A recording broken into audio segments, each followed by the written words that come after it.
Hola, muy buenos días. Saludo a todos los que se encuentran conectados y al tanto del tema que traemos hoy. Les saluda Catherine Ulate. Arrancamos el ciclo de conferencias de Grant Thornton para este 2021. Nuestro tema, precios de transferencia, cumplimiento para el cierre fiscal 2020 y efectos de la pandemia. Los expositores para esta mañana, Germán Morales, socio director, Alonso Erac, director de Fiscalidad Internacional, y María Segura, gerente de impuestos. Recordarles que somos una empresa de 58 años en el mercado costarricense en los que se ofrecen soluciones personalizadas a través de un servicio de alta calidad. Nos especializamos en temas de impuestos, auditoría, legal, precios de transferencia y aduanas, comercio exterior y consultoría en capital humano. Aprovecho la ocasión para invitarlos a nuestro próximo webinar a realizarse a las 2 de la tarde con el tema Cierre Fiscal 2020, capítulo 1 de la Ley del Impuesto sobre la Renta de 101. Los expositores para esta ocasión serán Germán Morales, socio director de Grant Thornton, Mario Hidalgo, socio de impuestos y legal de Grant Thornton, y Silvia González, socia de impuestos y legal de Grant Thornton. Además, les recordamos que para la próxima semana se realizará un webinar más el 4 de febrero a partir de las 2 de la tarde con el tema consecuencias de haber incumplido el pago de impuesto solidario. Los expositores para nuestra próxima semana será Germán Morales, socio director de Grant Thornton, Mauricio Quiroz, gerente de impuestos de Grant Thornton. A partir de este momento pueden dejar sus preguntas y sus consultas y al final de la presentación las responderemos con los expositores. Recuerden encontrarnos en YouTube y las diferentes redes sociales de Grant Thornton para estar al tanto de la información importante que generamos para usted. Iniciamos esta mañana dándole la bienvenida a Germán Morales, socio director de Grant Thornton. Buenos días, Catherine. Buenos días a todos los que nos escuchan. Para Grant Thornton es un gusto estar hoy aquí, como estos jueves, dándoles información a ustedes importante para que puedan tomar decisiones. Hoy con este tema de precios de transferencia importante al estar en el cierre fiscal. Recuerden que estamos en el periodo del 1 de enero al 15 de marzo para presentar la declaración de renta D101. Y precios de transferencia es un tema importantísimo y por eso lo traemos hoy para darles a ustedes todos los detalles fundamentales para este cierre. Recordarles también que estamos en un tema importante del país con la propuesta que hizo el Ministerio de Hacienda y el gobierno para cumplir la posible negociación con el Fondo Monetario Internacional, donde hay una propuesta de una renta global dual, para la cual les indico que ya las tenemos totalmente analizada. Tenemos presentaciones y en su momento, cuando vamos a creer que sea importante, vamos a hacer un evento como este para darles a ustedes información. Por ahora nos parece que deberíamos de centrarnos más en ver el tema del cierre fiscal, por eso los eventos de hoy y de hoy en la tarde y de hoy en 8 para mantener un poco el tema del cierre, que es lo prioritario. Y en su momento vamos a ver este tema de renta global dual que nos tiene pensando a todos por lo que hemos visto en la prensa.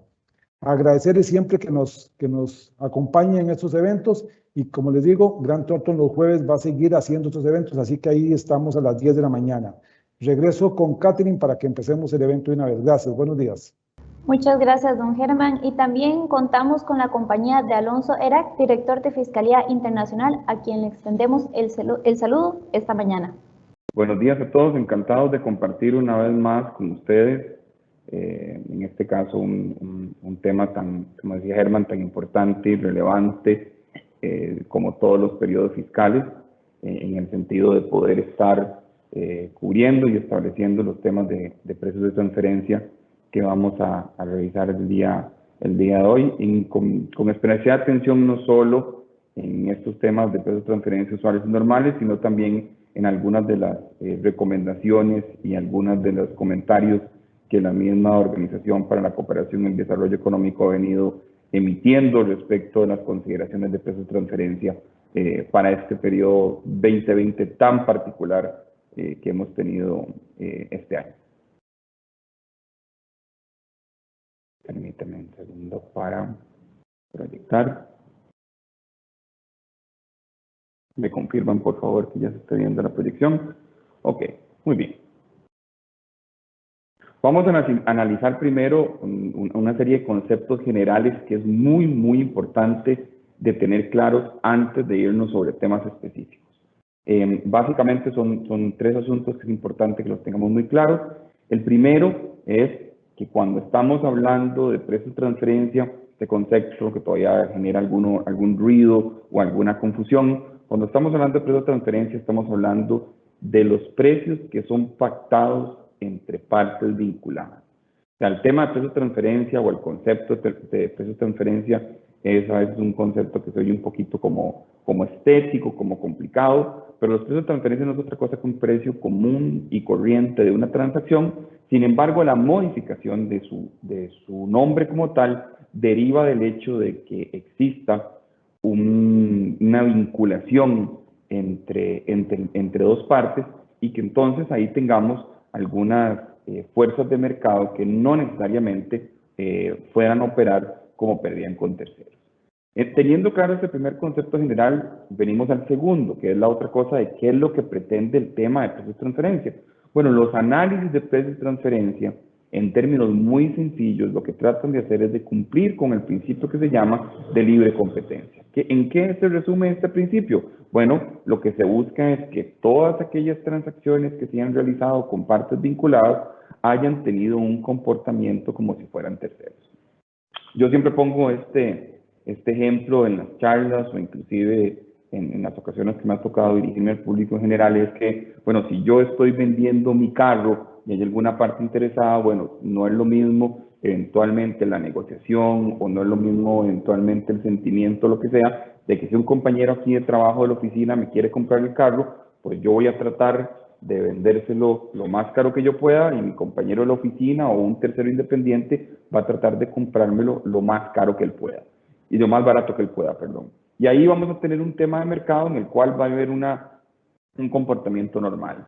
Pero ¿qué pasa si la persona que me quiere comprar mi carro es mi papá o la persona que me quiere comprar mi carro es, por ejemplo, mi hermana? Bueno, ahí como hay una relación o hay una vinculación, puede que a mí me empiece a traicionar un poco el corazón y decir, bueno, tal vez le puedo hacer un descuento, tal vez se lo puedo dar a pagos, tal vez puedo hacer algo que es algo que no haría normalmente con un tercero.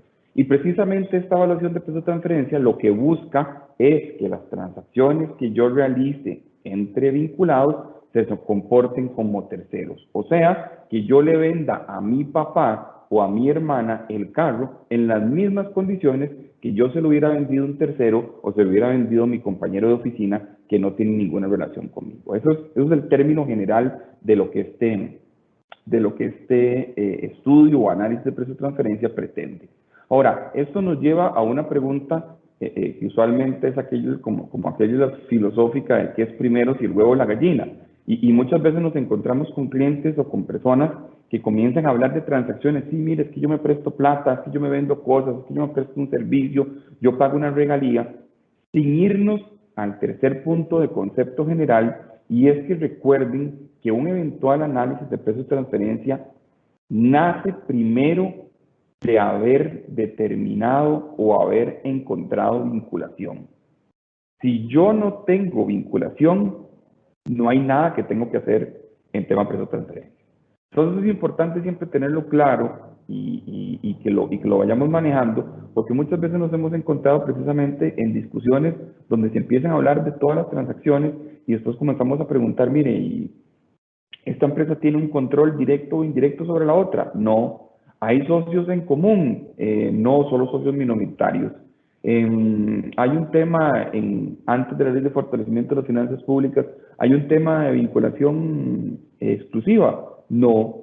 Ok, entonces, antes de siquiera comenzar a hablar o discutir temas de eventuales asuntos de transferencia, tenemos que tener absolutamente claro si estamos primero entre partes vinculadas. Estos son tres de los conceptos generales que tenemos que mantener en este tema y lo que a continuación vamos a discutir es precisamente cuáles son las obligaciones vigentes de precios de transferencia en este periodo 2020 y para esto nos va a colaborar nuestra gerente de precios de transferencia y de impuestos, María Melina Segura.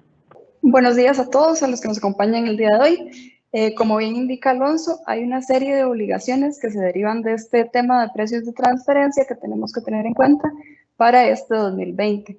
En primer lugar, tenemos el informe local o estudio de precios de transferencia. Este es un estudio en donde documentamos cuál es el contexto de la operación del contribuyente.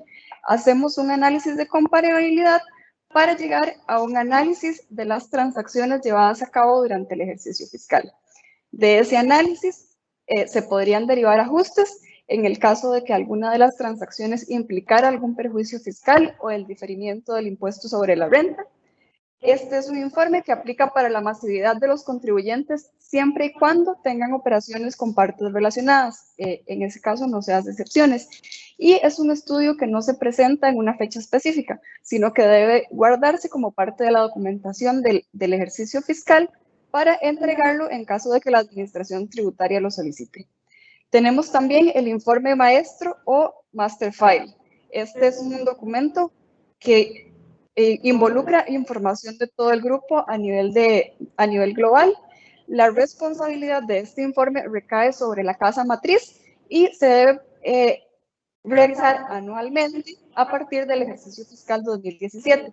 Nuevamente, este es un documento que no se presenta a menos que haya una solicitud de parte de la DGT. Finalmente, tenemos también el reporte país por país o country by country report, que es aplicable también anualmente a partir del ejercicio fiscal 2017 y con una fecha máxima de presentación al 31 de diciembre del año siguiente, una vez que hemos cerrado el ejercicio fiscal. Este es una declaración informativa mundial, incluye información de todo el grupo económico, que nuevamente recae sobre la casa matriz en la obligación de llevarlo a cabo, pero aplica en este caso solo para grupos económicos multinacionales cuyos ingresos brutos sean superiores a 750 millones de euros de forma consolidada. Aquí lo que menciona Melina, habría que tener la claridad de estas tres obligaciones y las llamamos ¿por qué? Porque es normal que cuando uno esté sentado viendo temas de peso de transferencia, por alguna razón estemos más enfocados en el punto número 1 del informe local. Es el informe que, por ejemplo, como se menciona ahí, si existe algún tema de perjuicio fiscal con las transacciones o si hay algún diferimiento del impuesto, me puede generar un eventual ajuste en la declaración de impuesto de renta y por tanto es el que suele obtener toda nuestra atención.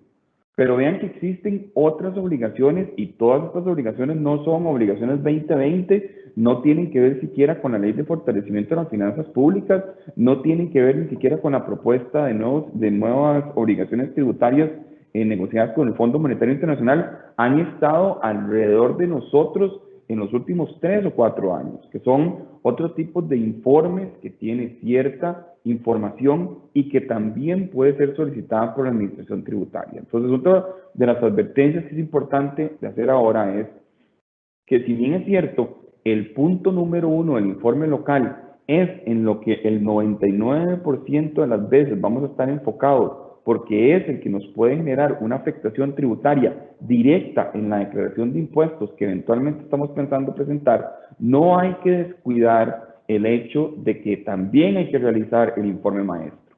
Y en el tema del informe maestro hay dos formas de verlo. Bueno, si yo soy parte de un grupo multinacional en que mi casa matriz está fuera, pues al menos lo que voy a tener que hacer es enviar un correo o una comunicación al representante de impuestos o de cumplimiento de mi casa matriz, simplemente para preguntar si hay alguien o si se está trabajando el master file. ¿Por qué? Porque similar a lo que es el informe local, esto es un reporte que en cualquier momento, usualmente en un proceso de fiscalización es cuando ocurre, puede ser solicitado por la administración tributaria para efectos de entender cómo funciona el grupo económico como un todo y cómo es que el grupo económico realiza las labores o los negocios que la administración tributaria está entendiendo de la empresa local.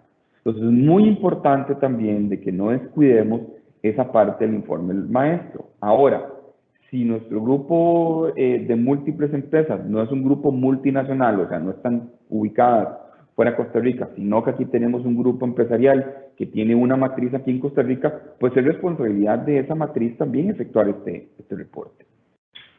A diferencia de este reporte local, en que cada uno de los contribuyentes del impuesto va a tener su propio reporte, este precisamente se resume en información corporativa o un informe, como se llama, maestro, porque va a ser solo un informe para todo el grupo o para la línea importante de negocios que se está tratando de documentar ahí. Entonces, una de las obligaciones que no hay que perder de vista, que no hay que creer que con solo tener el informe local ya tenemos todo el cumplimiento de precios, sino que también podemos llegar a necesitar documentar el tema de la información corporativa.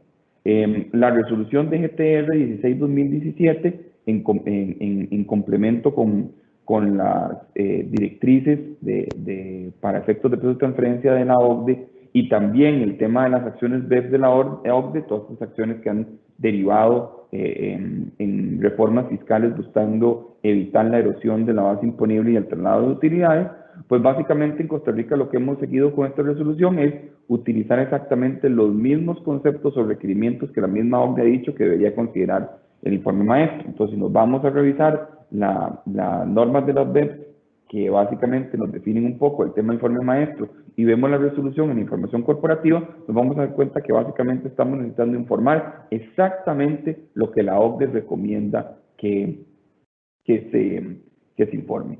Y por último, y no menos importante, que también hay que tenerlo claro, esto ya estamos hablando ya de grupos multinacionales que ya tienen un volumen mucho más importante, tal como mencionaba María Melina en el tema de que solo aplica para grupos que consolidadamente tengan por encima de 750 millones de euros de ingresos, pues sí es una declaración que tendría que decirse informativa mundial, o sea, es una serie de requisitos a informar y que básicamente cualquier administración tributaria para estos grupos que califiquen podría solicitarlo.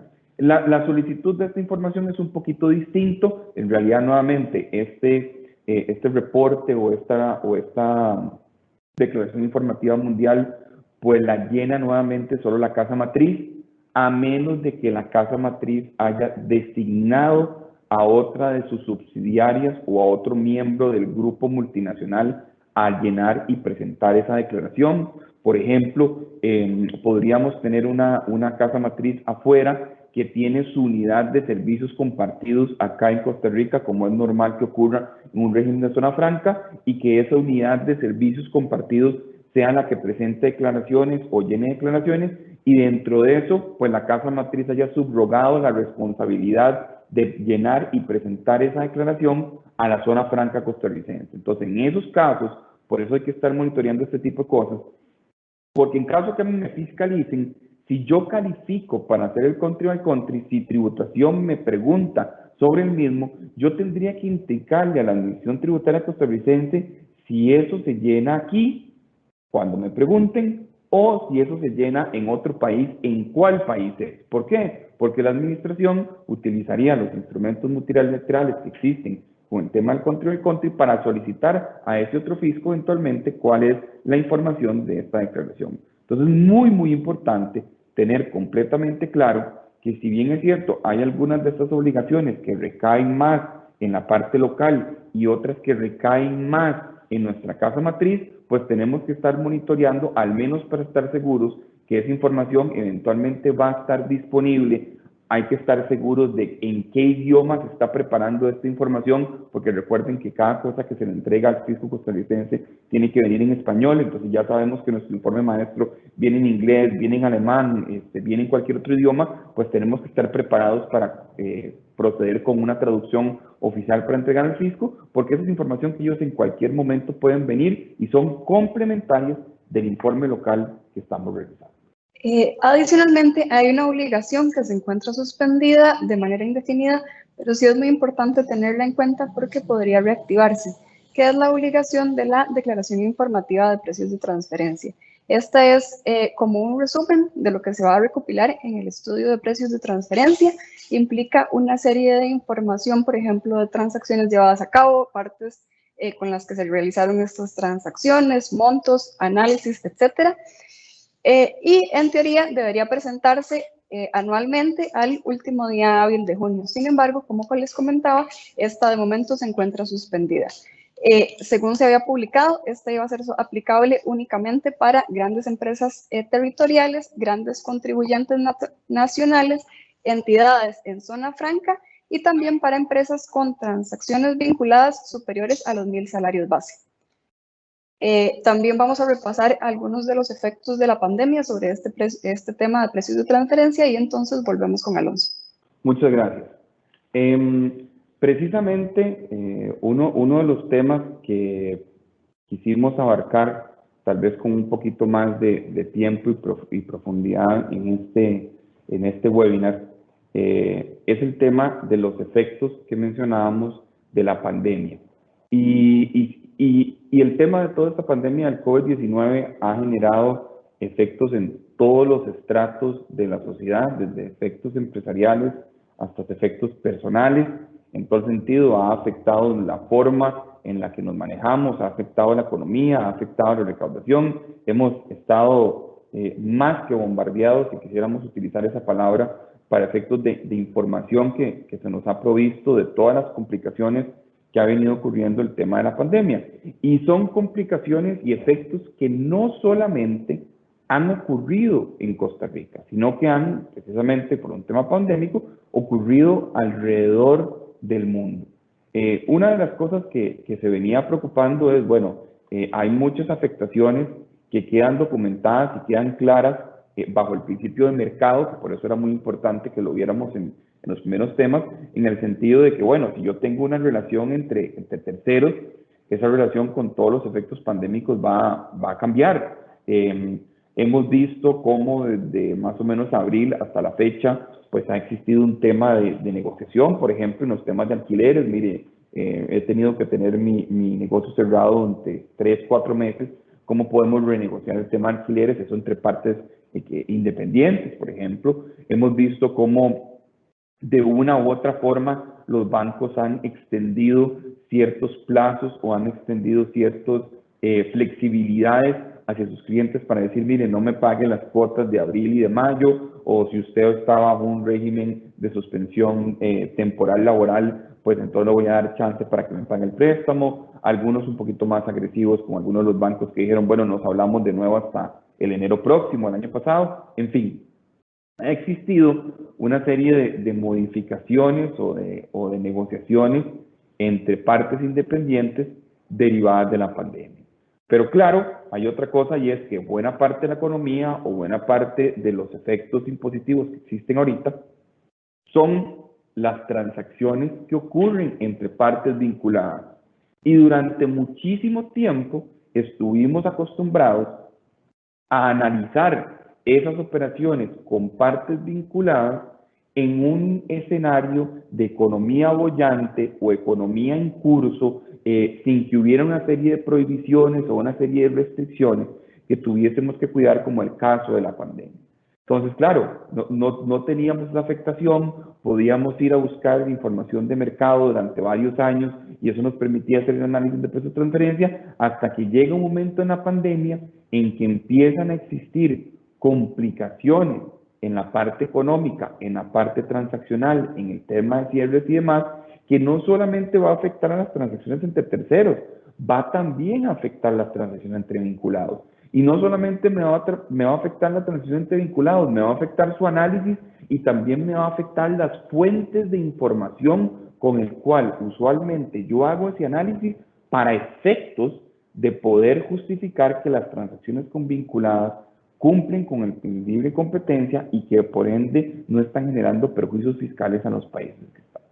Con base en todas estas preocupaciones, más o menos a mediados de diciembre, el 18 de diciembre, la Organización para Cooperación y el Desarrollo Económico publicó una guía respecto de aspectos a considerar de la pandemia en materia de precios de transferencia. Y aquí hay una cosa que hay que advertir, y en eso pareciera que la OCDE se trató de cuidar muchísimo, y es que este mismo documento menciona que esto no es ni por asomo, ni se debe entender de esa manera como una sustitución o como una modificación o como una enmienda a las directrices en materia de precios de transferencia que la OCDE misma ha publicado. O sea, para todos los efectos, la OCDE indica que estas directrices se mantienen en pie tal cual están, solo que este documento nos viene a dar algunos temas de recomendaciones, de aspectos a considerar, y la otra cosa que también es llamativo de este documento es que nuevamente estas recomendaciones y aspectos a considerar no es solamente para los contribuyentes, es inclusive recomendaciones y aspectos a considerar para las administraciones tributarias.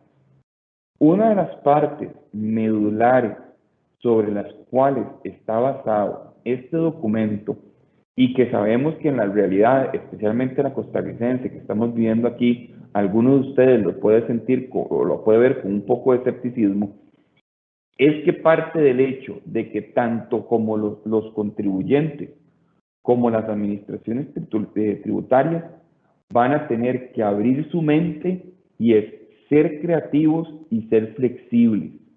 Y cuando hablamos de creatividad o de flexibilidad, especialmente del lado del contribuyente o el pagador de impuestos, no estamos hablando de evasión, no estamos hablando de nada raro o nada inapropiado o quitarse el pago del impuesto, no. Estamos hablando que en temas de pandemia y en limitaciones de información, como vamos a ver algunos puntos más adelante, vamos a tener que explotar un poquito la creatividad, pero sobre todo vamos a tener que ser más flexibles. Flexibles en criterios y flexibles en filtros que antes usábamos, pero que ahora por temas de pandemia tenemos que tratar de ampliar un poquito esa flexibilidad. Esa flexibilidad va a costar más verla del lado de las administraciones tributarias, especialmente en el sentido de que las administraciones sientan que esa flexibilidad se está haciendo para tratar de justificar algún tema de pérdidas o algún tema de márgenes menores de utilidad o inclusive poder justificar el comportamiento de ciertas transacciones entrevinculadas. Pero eso es algo que tendrá que ocurrir, que eventualmente será una discusión litigiosa en algunos casos en años futuros, más sin embargo, vamos a repasar un poquito lo que la OCDE ha venido diciendo en este documento para efectos de irnos preparando e ir documentando para mostrar esta flexibilidad, mostrar esta creatividad que tuvimos para poder justificar eventualmente con la administración tributaria. A esto le hemos llamado la guía OCDE de precios de transferencia para pandemia, solo para ponerle un nombre. Es un documento que está disponible en la página de la Organización para la Cooperación y el Desarrollo Económicos. Eso ustedes lo pueden descargar de ahí, o si alguno de ustedes pues, tiene nuestros correos y nuestros contactos, gusta que se lo hagamos llegar, con muchísimo gusto lo puede solicitar y lo podemos ver ahí. Lo primero que tendría que uno que decir que este documento es que la misma OCDE reconoce que no es decir que hubo afectación solo por decirlo. O sea, tenemos que documentarlo, tenemos que explicarlo, tenemos que mencionarlo, tenemos que hacer un apartado en nuestros estudios locales que efectivamente permita documentar la afectación. Yo sé que aquí nos acompaña mucha gente que puede estar enfocada en sus trabajos o que puede estar enfocada en el sector que elabora.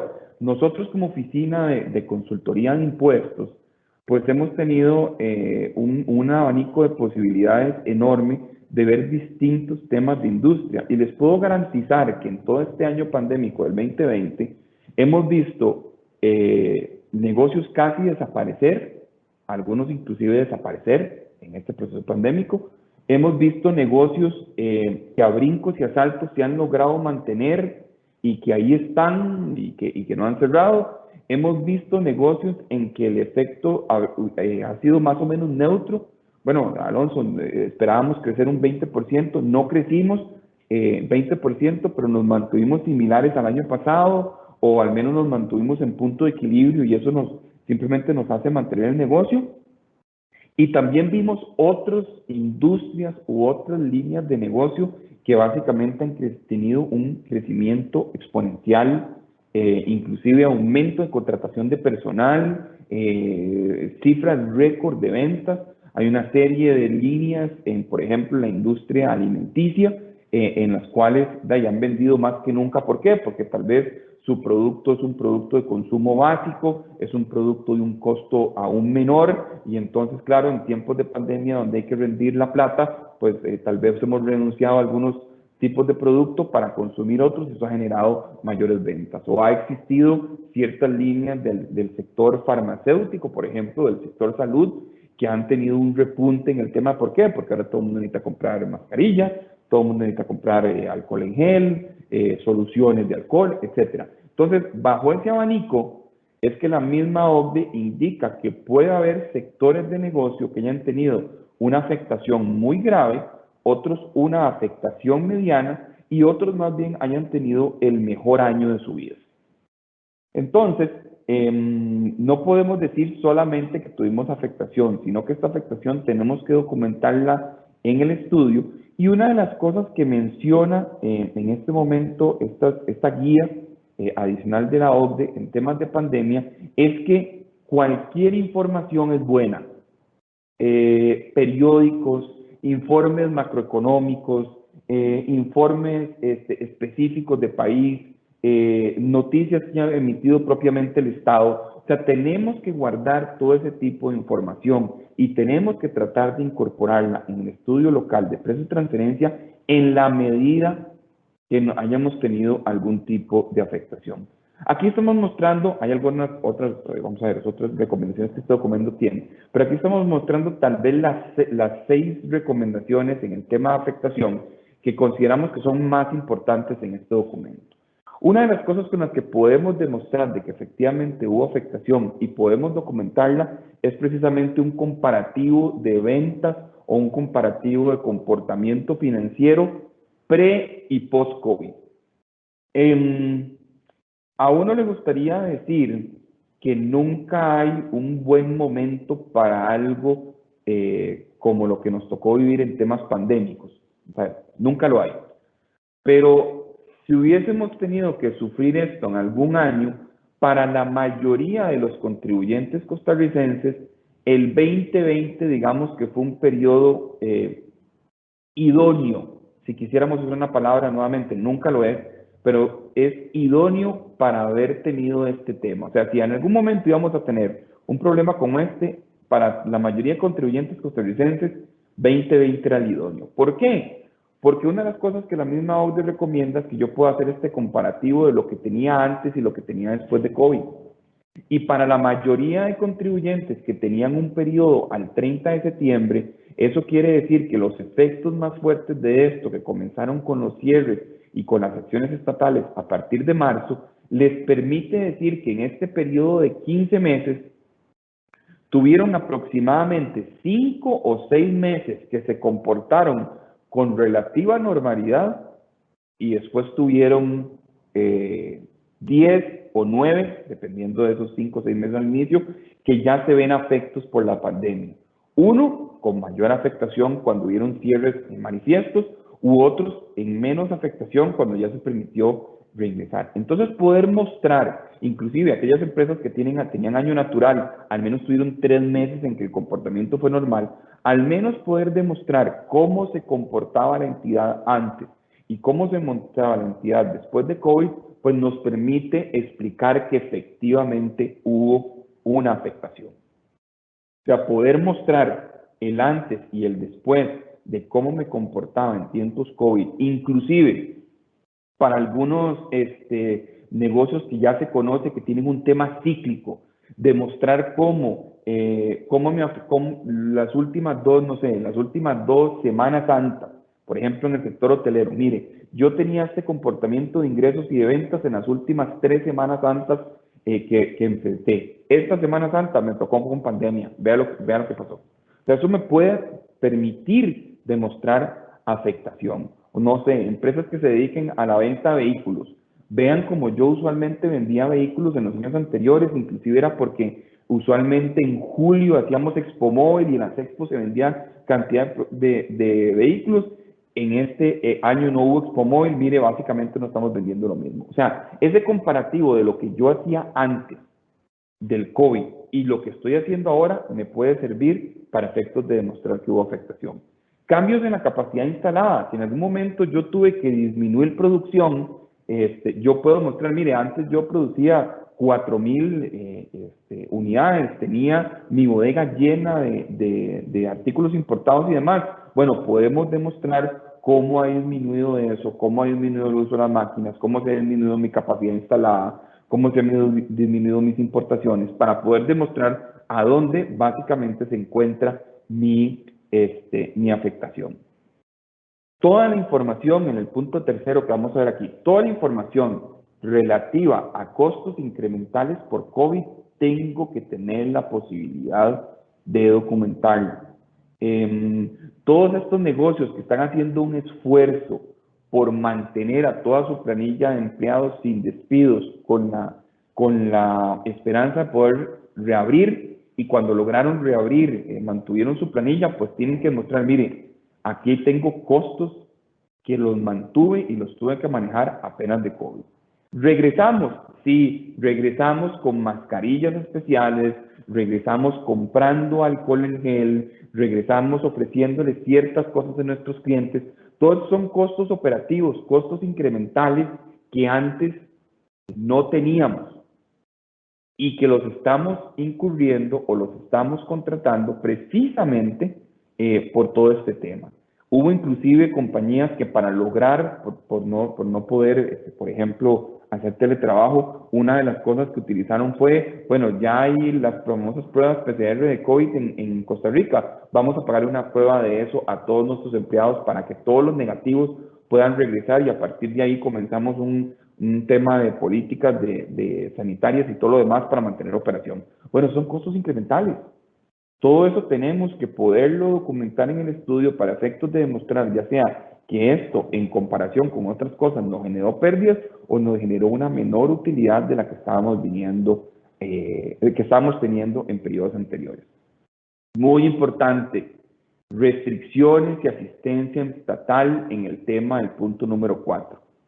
Aquí básicamente a nivel de negocios nosotros no tuvimos ninguna asistencia estatal más allá de la norma para poder suspender jornadas laborales temporalmente, o el tema del mínimo contributivo en la Caja Costarricense del Seguro Social. Fuera de eso no hubo ninguna asistencia para efectos de que las empresas pudieran sopesar algunas otras cosas. Y sí tuvimos muchas restricciones. Entonces, por ejemplo, el sector de los restaurantes, el sector del turismo, que se vieron afectados por meses y meses de cierres de sus negocios, pues tienen que mantener esa documentación. ¿Qué documentación es esa? Los anuncios del gobierno, los gráficos de restricción, todos los oficios o los decretos con los que se establecían las restricciones sanitarias, aquellos que trabajan en transporte, por ejemplo, la gente de transporte de estudiantes, el negocio educativo de los colegios, tanto en el caso privados, bueno, tienen que guardar toda esta información. ¿Por qué? Porque es parte de la justificación que van a decir, mire, yo estuve cerrado desde abril hasta diciembre y si bien es cierto, tuve algunos tipos de ingresos, pues no es lo mismo el tema de que estén presenciales al tema de que estén remotos. Entonces son cosas que tenemos que verificar para poder sopesar ahí. Comparaciones contra presupuestos o variaciones de cifras durante los meses del periodo. Si nosotros teníamos un presupuesto establecido, otra de las formas de documentar afectación es precisamente compararnos contra estos presupuestos. Mire, esto es lo que nosotros teníamos presupuestado que iba a ocurrir para este periodo. Esto es lo que queríamos hacer y esto es lo que terminó ocurriendo. Entonces podemos demostrar a través de un tema de presupuestos cómo de la realidad que esperábamos a la realidad con COVID, estos son los números que realmente obtuvimos. Y la otra cosa que, complementando lo que decíamos tal vez en el tema del punto número 1, es las variaciones que ocurrieron durante los meses. O sea, si no tenemos negocios que sean cíclicos, o sea, que ya sabemos que vamos a tener un pico alto siempre en Semana Santa o en diciembre, o algo por el estilo, o por ejemplo, cuando hay entrada a clases es cuando tenemos un pico por el tipo de producto que hacemos, etcétera, y más bien somos unos negocios más estables, que siempre tratamos de estar vendiendo lo mismo, o casi que vendemos lo mismo durante todos los meses, podemos demostrar con números fehacientes esta comparación durante cada uno de los meses del periodo, y con eso podemos demostrar la afectación que tuvimos. Mire enero que bien, y febrero vimos bien, marzo se nos bajó un poquito, vea la caída de julio, y todos estos son datos reales, porque los ingresos tienen factura electrónica, tributación, usted la tiene registrada, vea cómo tuvimos la afectación. Por último, y no menos importante, cualquier información macroeconómica, y en esto, este documento de la OCDE sí es muy abierto y muy específico, en el sentido de cualquier información financiera del país, no importa la fuente, mientras que sea una fuente que uno considere que sea una fuente confiable. No es lo que diga el vecino, sino es lo que diga el Banco Central, es lo que diga una calificadora de riesgo, es lo que diga una firma consultora económica o una firma consultora de impuestos. O sea, toda esta información que me pueda documentar como si hay una afectación en el país. Y me parece que para el caso de Costa Rica, pues hay suficientes fuentes de información, empezando por Banco Central, empezando por el Ministerio de Hacienda, que nos puede decir claramente la afectación que tuvimos durante este año respecto a la pandemia. Entonces, volvemos a repetir, no es simplemente decir que esto me afectó. Tengo que documentarlo y tengo que demostrarlo. ¿Por qué? Porque esto eventualmente va a ser la piedra angular para después decir que tengo un problema y que lo estoy documentando. Que no es que las transacciones convinculadas me están haciendo evadir impuestos y no pagar impuestos, sino que simplemente no estoy llegando a las utilidades que tenía o este año tuve pérdidas, no por un tema de las relaciones convinculadas, sino por un tema de las restricciones que tuve por todo el tema de la pandemia. El otro punto en el que se ha basado este documento es precisamente en los efectos de la comparación. Para los que han pasado por el tema de hacer el estudio de precios de transferencia, saben que lo que usualmente se hace por distintas metodologías es comparar los precios con terceros y comparar los precios con vinculados para ver si se mantienen similares y se puede decir que he cumplido el principio de libre competencia. Estas comparaciones muchas veces se pueden hacer con información interna, no sé, porque yo le vendo latas o le vendo cajas o le vendo licencias a terceros y también le vendo cajas, le vendo latas, le vendo licencias a vinculados. Entonces, a lo interno de las mismas compañías, pues está la información con la cual yo puedo tal vez hacer una comparación de que si el precio es un precio de mercado o no. Pero en muchísimas transacciones, por no decir en la mayoría de transacciones, lo que terminamos haciendo es midiendo márgenes de utilidad, comparando lo que ocurrió en la empresa costarricense con información internacional de mercado. O sea, recurrimos a bases de datos internacionales que tienen empresas con estados financieros que hacen cosas parecidas a la empresa costarricense y vemos si sus márgenes de utilidad son similares a los que las empresas costarricenses tienen para poder justificar que la transacción con la vinculada se comportó de mercado. ¿Por qué? Porque los márgenes de utilidades que aplica el mercado son los que estamos aplicando aquí. Bueno, hay una serie de restricciones a esa información y a estos efectos de comparabilidad que esta guía los analiza. Y aquí nuevamente vamos a ver los 6 que hemos considerado principales. El documento es un poquito más extenso, pero estos parecieran que son los más importantes de todo.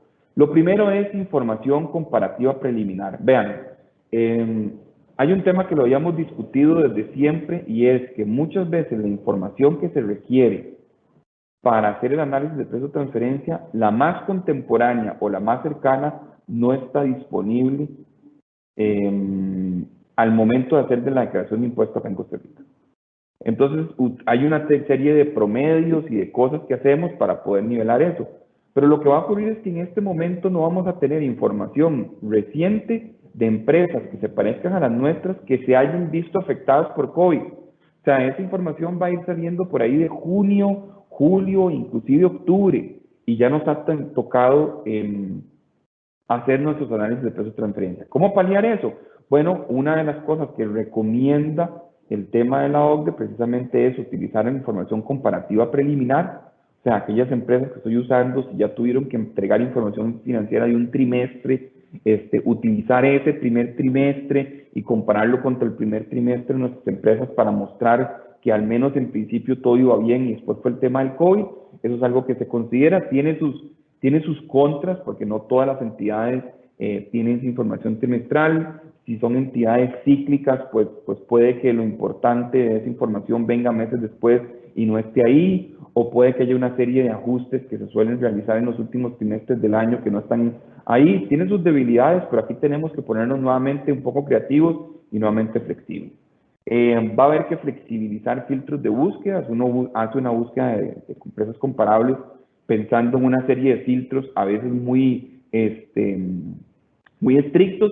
Pues bueno, la misma guía recomienda que seamos un poquito más flexibles en esos filtros para poder encontrar una mayor cantidad de comparables. Lo segundo, y es una cosa que es un mensaje directo a las administraciones tributarias, es, señores, ustedes tienen que buscar soluciones pragmáticas. No nos podemos quedar en lo de siempre, porque ustedes tienen que entender que en las industrias que efectivamente haya afectación, aquellas que, por ejemplo, ustedes obligaron a cerrar, nadie está inventándose nada, aquí hubo una afectación. Entonces, pone un poquito de presión sobre las administraciones tributarias para buscar soluciones pragmáticas, soluciones prácticas y temas que lo vamos a complementar un poquito con el punto 6 siguiente, de que las administraciones tributarias tienen que pensar para efectos de ayudarle a los contribuyentes con este tema. El punto tercero es flexibilidad en el tema de ajustes que pueden hacer los contribuyentes antes de presentar la declaración con la mayor información disponible. O sea, si tengo lo mejor que tengo disponible antes de hacer esta declaración es esta información y esta información me permite hacer un ajuste perfecto, pero si no me permite hacerlo, yo necesito esa flexibilidad para que no se me vea como un incumpliente del tema de precios de transferencia, para que no se me vea como un evasor de impuestos, sino que se entienda que hoy más que nunca la información que tengo disponible para hacer un análisis de precios no es la mejor información, porque no considera muchos de los efectos del COVID. O sea, yo me tuve que poner creativo, me tuve que poner flexible, y esa creatividad y esa flexibilidad puede generar que yo haga algunos ajustes antes de la presentación de mi declaración tributaria. El punto 4 me habla de análisis correlativos y de varios métodos de precio de transferencia. Bueno, usualmente cuando nosotros hacemos un análisis de precios, escogemos solo un método y concluimos sobre él. Bueno, la OCDE ha venido diciendo, bueno, en casos de pandemia como esta, tal vez podemos utilizar un método principal y algunos otros métodos de análisis como correlativos que me permitan comprobar y reforzar el tema de los métodos. Eso se vuelve muy complicado porque usualmente uno utiliza un método cuando ha desechado los demás. Pero entonces aquí nuevamente vendríamos en un tema de flexibilidad y de creatividad de decir, mire, bajo las condiciones normales yo hubiera rechazado todos estos métodos y uso solo este, pero aquí he flexibilizado este y este filtro y este criterio para poder utilizar este otro método como correlativo y demostrar que efectivamente lo que dije en el primero está ocurriendo. Como punto quinto, el fraccionar periodos, eso lo hablamos un poquito en las guías anteriores, que es, bueno, podríamos mostrar cómo me he comportado en los primeros 3 meses, cómo me he comportado en los siguientes 6 meses de pandemia y cómo me comporté en los últimos 3 meses cuando reabrí, de forma de que yo pueda decir que yo venía cumpliendo con el tema de principio de plena competencia hasta que llegó el COVID. Y por último y no menos importante, que es algo inclusive que se comentó desde hace meses atrás, cuando sabíamos que esto iba a ocurrir, lastimosamente no hemos escuchado nada por parte de la Administración Tributaria. Expresamente las guías de la OCDE dicen que debería haber una flexibilidad de permitir a los contribuyentes hacer ajustes posteriores a la presentación de la declaración con información más contemporánea. Eso quiere decir que si yo en el mes de marzo, como no tengo suficiente información, como por más flexible que yo sea, sé que es información que no me permite hacer un análisis como tiene que ser de tema de precio de transferencia, yo sé que esa información sí va a salir en junio, yo sé que esa información sí va a salir en septiembre, sí va a salir en octubre. Entonces, que si eventualmente hago un análisis en junio o en octubre con información más contemporánea, más confiable, y eso me genera que yo tenga que hacer un ajuste a mi declaración de impuesto de renta, especialmente aquellos ajustes que consideren sea pagar más impuesto, porque son los que la Administración Tributaria busca, porque considera perjuicio fiscal, no se me diga que esa rectificativa, no se me diga que ese ajuste para pagar más impuestos tenga el mismo tratamiento de otros ajustes donde se me castigue y se me multe, porque aquí no es que yo estoy haciendo una rectificativa o un ajuste a mi declaración simplemente porque yo haya querido o porque haya querido evadir o porque tengo un mal criterio, sino porque a la fecha de la declaración de impuesto de renta yo no tenía la suficiente información para que este análisis fuera de la calidad habitual. Aquí sí hay una presión que hay que hacer sobre la Administración Tributaria, precisamente para que tenga esa permisividad, para que tenga esa flexibilidad de entender que en este año 2021 algunas rectificativas que se realicen meramente pensando en ajustes de precio de transferencia no son antojadizas ni evasoras, son porque a la fecha de marzo no tenía la mejor información para poder tomar decisiones. Y por último, de lo que hemos querido traerles a ustedes en este webinar de que menciona esta guía en la OCDE, es el otro tema de la famosa tema de alocación o asignación de gastos y de pérdidas. ¿Por qué? Porque en este periodo puedo tener una serie de múltiples gastos adicionales y puede que no tenga que estar claro cómo puedo asignarlos o alocarlos en las distintas empresas del grupo multinacional.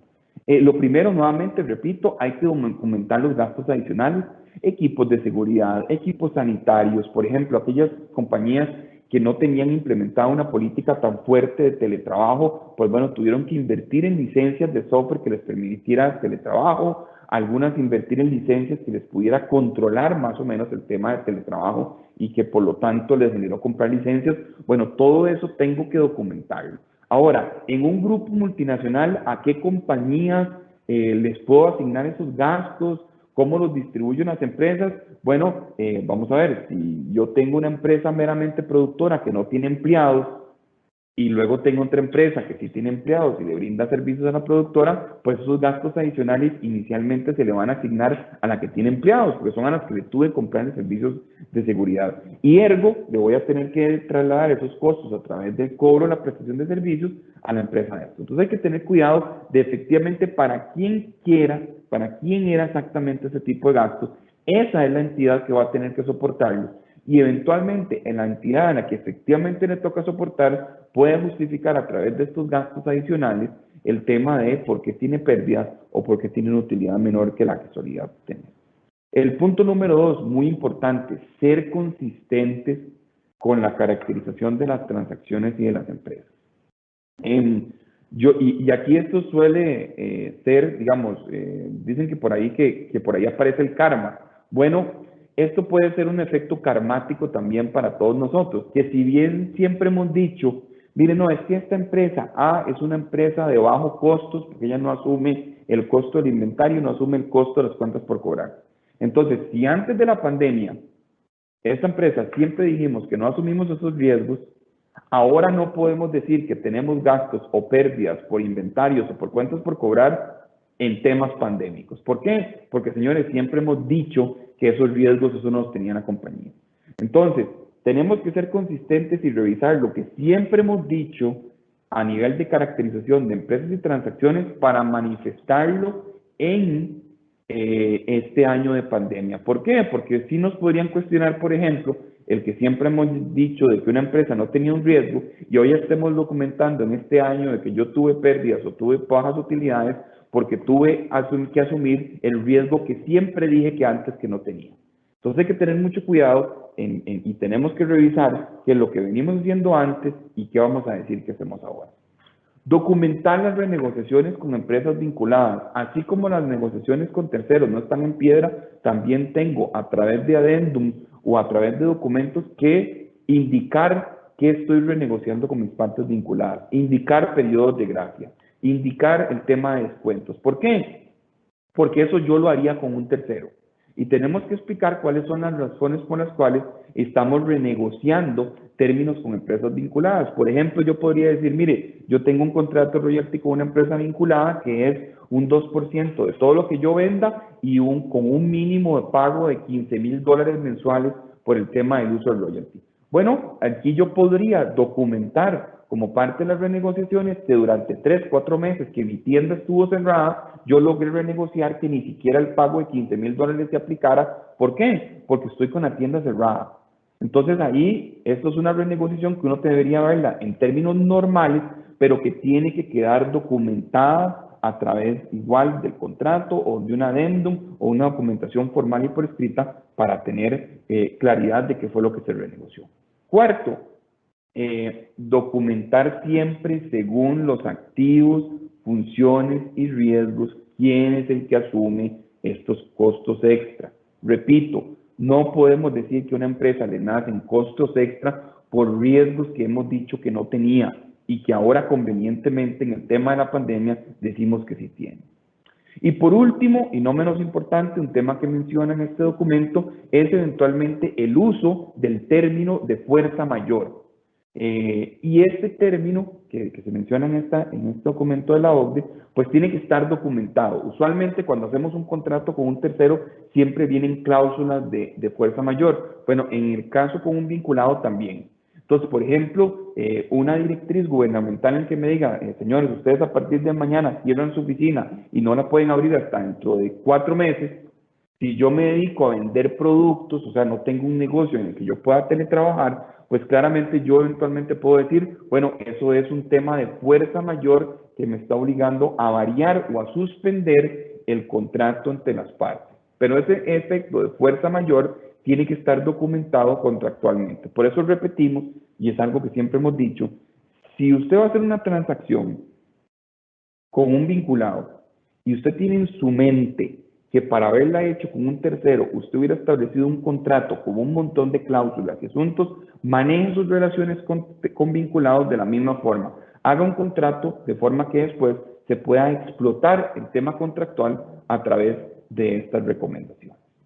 Y esto, digamos, una parte importante de todo el tema de la pandemia que hemos querido mencionar como aspectos generales para considerar en este tema del 2020.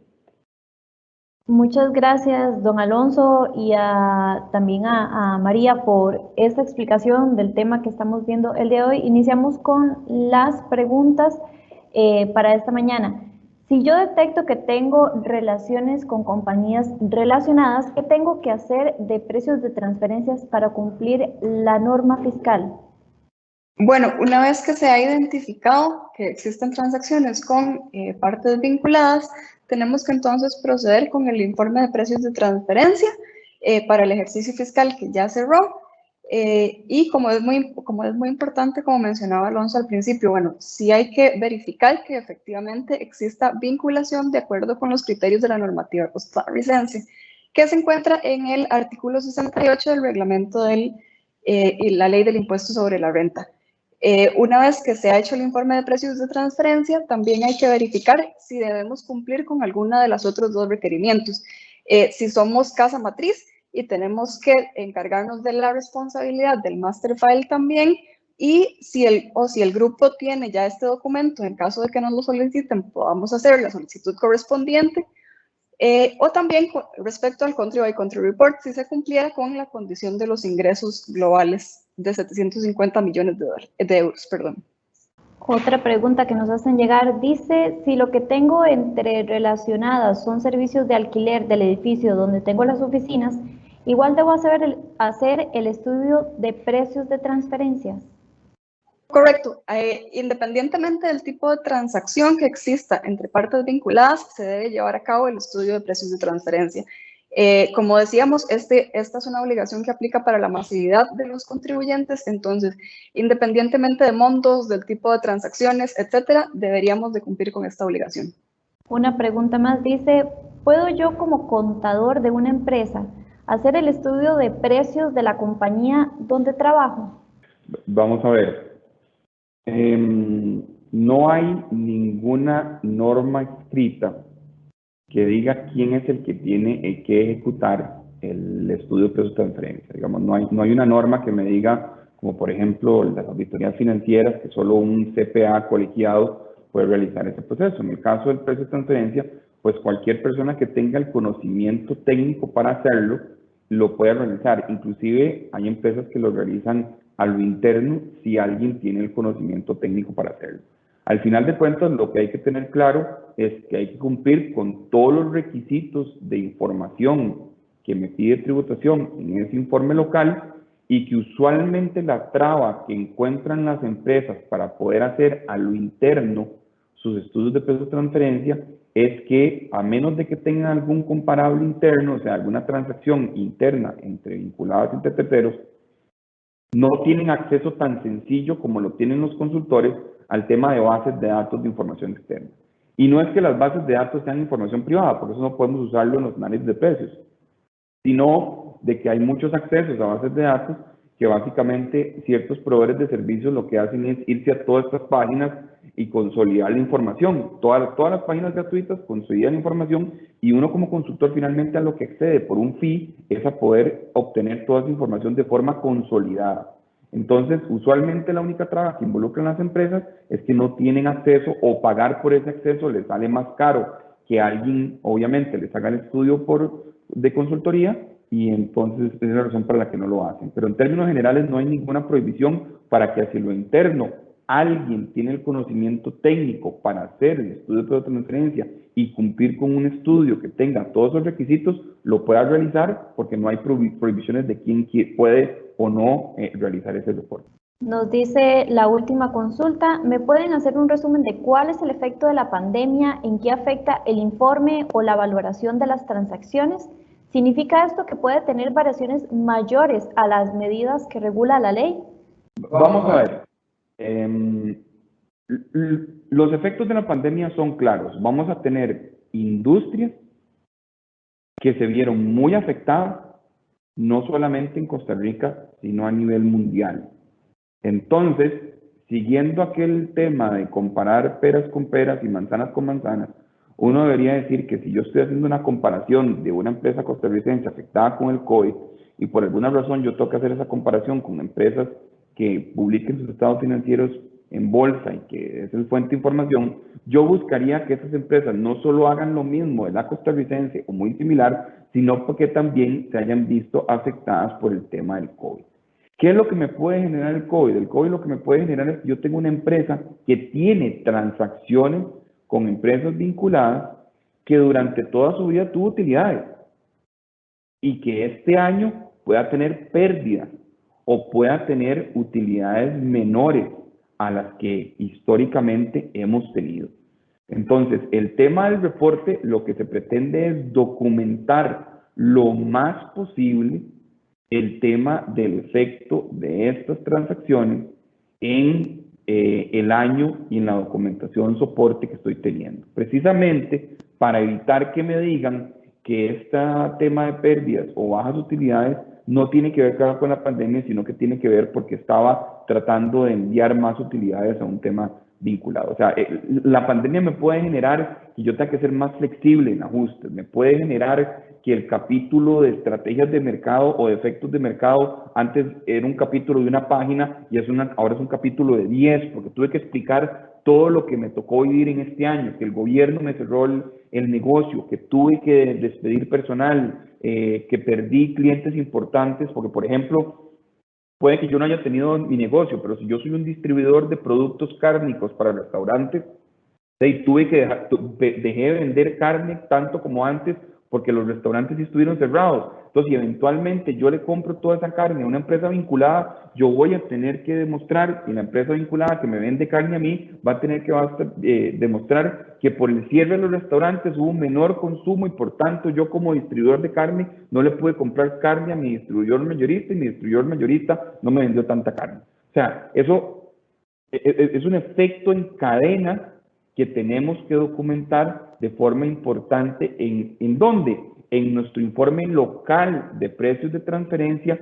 ¿Por qué? Porque es ahí donde se ve el efecto de la evaluación de la transacción. O sea, es ahí donde la transacción ya no cumple con márgenes que tenía antes o tuve pérdidas. Entonces es ahí donde tengo que explicar absolutamente todos los detalles. Ahora, en grupos multinacionales muy grandes, puedo tener la consideración de que el COVID no solo me afecte la empresa que yo estoy viendo en Costa Rica, sino que me afectó todo. Me afectó la cadena de abastecimiento, me afectó la cadena de logística y eventualmente algunas de esas consideraciones también deberían ser consistentes de ser mostradas en el informe maestro para que tanto para el informe local como el informe maestro muestren lo difícil que estuvo ese año. No solamente para la empresa local, sino para el grupo en general. Mire, con todo este cierre del COVID se le dio prioridad al transporte de medicinas y costaba mucho tener un contenedor para transportar lo que yo hacía. O la empresa de transporte que brindaba el servicio al grupo multinacional cerró operaciones. O sea, hay algunas cosas de estas que también pueden permear al informe maestro y que ojalá tenemos que dejarlas documentadas en ambos para tener un tema consistente. Nada más, Alonso, para agregar ahí un comentario, a ver si usted me ayuda. En Costa Rica hay muchas transacciones entre compañías vinculadas por el tema de alquileres, donde la compañía operativa le paga alquiler a una compañía del grupo que es la inmobiliaria. donde se dieron suspensiones de contratos de alquileres. ¿Esto cómo lo documento en el estudio de precios? Porque hubieron 6 meses donde yo no pagué alquiler, no porque yo tomé la decisión unilateral de no pagar, sino porque estuvo cerrada la compañía y realmente no pagué el alquiler. ¿Eso se documenta en precios para que no tenga uno el riesgo fiscal? Sí, vamos a ver, precisamente se documenta en los aspectos de cómo ocurrió, cómo se desarrolló la transacción durante el año. Y aquí podríamos decir que hay varias aristas de lo que dijimos antes. Primero, uno debería partir del hecho de que existe un contrato entre las partes. ¿Por qué? Uno debería decir, bueno, si yo le hubiera alquilado esto a un tercero, hubiera tenido un contrato.